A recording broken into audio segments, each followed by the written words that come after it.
नमस्कार, सुबह के 10 बजने को है। 10 कदम देख रहे हैं आप। आपके साथ मैं हूं दिव्या तिवारी। खबरों की शुरुआत करेंगे बड़ी खबर के साथ। लखनऊ से बड़ी खबर है, बहुजन समाज पार्टी की बड़ी बैठक आज बीएसपी कार्यालय पर सुबह 11 बजे ये बैठक शुरू होगी। बीएसपी सुप्रीमो मायावती की अध्यक्षता में होगी बैठक और बैठक में पिछड़ा वर्ग समाज के लोग हिस्सा लेंगे। बैठक में जनाधार को बढ़ाने पर जोर दिया जाएगा।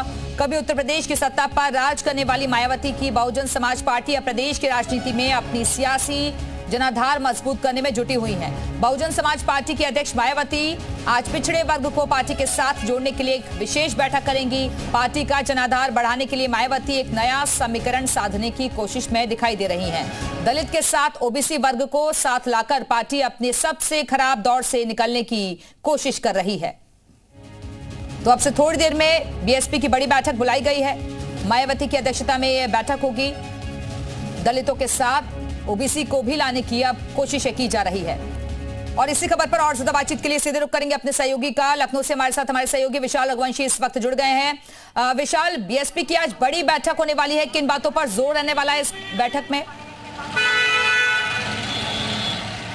देखिए, बिल्कुल बसपा में मायावती 11 बजे ये बैठक जो है वो शुरू करेंगे और मैं आपको इस वक्त तस्वीरें दिखाता हूं कि बसपा कार्यालय पर इस वक्त तमाम जो पदाधिकारी हैं वो अब धीरे धीरे पहुंचना शुरू हो चुके हैं। अलग अलग जगह से ये पूरे नेता जो है ये पहुंच रहे हैं और सबसे खास बात ये है कि जो ओबीसी वर्ग है उसको कैसे साथ में लाया जाए, इसको लेकर ये पूरा मंथन होगा। इसके साथ साथ चूँकि लगातार जिस तरह से पार्टी कमज़ोर हुई है और पिछले कई अगर हम चुनाव में देखें तो पार्टी का ग्राफ लगातार गिरा है, उसके बाद से ये माना जा रहा है कि बसपा अपनी नई रणनीति पर काम कर रही है। और इसी कड़ी में बसपा के जो तमाम जो ओबीसी चेहरे हैं उनको आगे किया जाएगा। इसके साथ साथ युवाओं को मौका दिया जाएगा, क्योंकि ये कहा जा रहा है कि आकाश आनंद के बाद जो है पार्टी में अब जो है युवा चेहरे को लेकर भी लगातार कश्मकश है। तो ऐसे में युवाओं को जो है आगे बढ़ाने के लिए पूरे है। इसके साथ साथ जिलों में बाकायदा सलाहकार की भूमिका में तमाम लोगों को रखा जाएगा। ये वो उस दौर की बात हुआ करती थी जब काशीराम पार्टी की कमान संभाल रहे थे, उस वक्त सलाहकार रखा जाता था। तो उसको एक बार फिर से नए सिरे से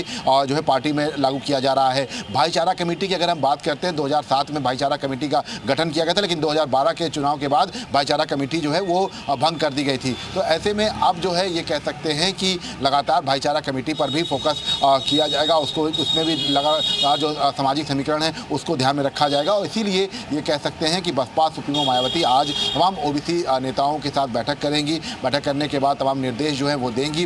तमाम जो पदाधिकारी हैं वो यहाँ पर पहुँचना शुरू हो चुके हैं और आप देख सकते हैं कि लगातार यहाँ पर तमाम जो पदाधिकारी हैं वो पहुँच रहे हैं, जो ओबीसी नेता हैं। और इन सब की अगर हम बात करें तो इसमें पूर्व जो जिला अध्यक्ष हैं, जो पूर्व जिला अध्यक्ष हैं, उन सबको भी बुलाया गया है। ठीक है विशाल, बने रहेगा, वापस आएंगे आपके पास। और दलित चिंतक कालीचरण जी इस वक्त हमारे साथ जुड़ गए हैं। कालीचरण जी, बहुत स्वागत है आपका जी उत्तर प्रदेश उत्तराखंड पर। कालीचरण जी, आज बीएसपी की एक बड़ी बैठक रखी गई है, आपसे थोड़ी देर में बैठक शुरू होगी, लेकिन अब ये फॉर्मूला जो एक नया दोबारा से लाने की कोशिश हो रही है दलितों के साथ ओबीसी को जोड़ने का, इसे किस तरीके से आप देख रहे हैं?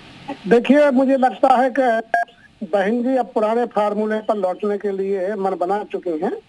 और निश्चय हम देख, जिस तरह से पीडीए सपा की ओर से चला था और कांग्रेस जिस तरह से आदरणीय राहुल जी जिस तरह से दलितों को रिझाने की कोशिश कर रहे थे, तो उससे साफ जाहिर हो रहा था कि इसका नुकसान बीएसपी को ही होना है। दूसरी ये है कि जो ये भी समझा जा रहा है, मुझे लगता है कि इस समय सवर्ण वोट किसी तरह से कन्वर्ट नहीं होगा भाजपा के चलते हुए, बड़ी मुश्किल है। इसलिए अब पूरा फोकस जो है ओबीसी और दलित की ओर है और माइनॉरिटी की ओर जो पुराना है। यही सब ताकत थी बीएसपी की पहले भी, और यही ताकत सपा की है। तो वोट तो यहीं से छीनना पड़ेंगे कि वोट जो है छटका जो चला गया है कांग्रेस की ओर और सपा की ओर और भाजपा की ओर, उसको कैसे लाया जाए। तो निश्चय ये कवायद बहुत महत्वपूर्ण है और ये बहुत पहले, यदि चुनाव के पहले ये कवायद होती तो मुझे लगता है कि आज परिणाम दूसरे होते। लेकिन देर से ही सही बसपा पूरी तरह से अपने आप को पूरी तरह से तैयार कर रही है, मन बना रही है कि हमें बिल्कुल खड़े होना है। और हमारा जो क्योंकि पिछले कई दौर में हमने देखा है कि युवाओं का एक बड़ा मुद्दा रहता है, युवाओं को आगे लाकर पार्टी सत्ता में भी आ जाती है, वोट बैंक भी हासिल करती है, इसलिए युवा चेहरों की तलाश में भी अब बीएसपी है। जो कुछ भी पिछले दौर में हमने परिवार में देखा, उसके बाद देखिए, मतलब उन्होंने ये भी मैसेज दिया है परिवार, उन्होंने कहा कि कोई ये ना समझे कि मेरे परिवार का है तो जा करके उसकी सब गलतियां माफ हो जाएंगी, वही सब कुछ मेरा वारिस होगा, ये होगा। तो एक मैसेज देने की कोशिश की है और भाजपा को भी मैसेज देने की कोशिश की है, जो परिवारवाद को लेकर के इन पार्टियों पर हमलावर रही है। तो कहा है कि नहीं, मेरे लिए परिवार महत्वपूर्ण नहीं है, पार्टी महत्वपूर्ण है। परिवार जो पार्टी के लिए उपाय होगा वो करूंगा। तो एक बड़ा मैसेज बहन जी ने देने की कोशिश की है और मुझे लगता है कि भी सकारात्मक गया है कि जो मेहनत, उन्होंने कहा भी कि जो पार्टी के लिए मेहनत करेगा, अपना योगदान देगा, उसका एनालिसिस हम रखेंगे, उसकी जानकारी रखेंगे और उसको ही हम जाकर के स्थापित करेंगे आगे चल के। तो जिसकी प्रतीक्षा दलित वर्ग कर रहा था, उनका वोटर जो है वो बहुत जरूरी था।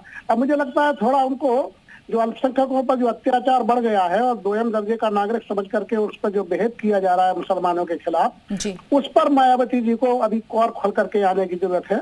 बहन जी का ये कद है कि वो इस समय कर सकती हैं ऐसा।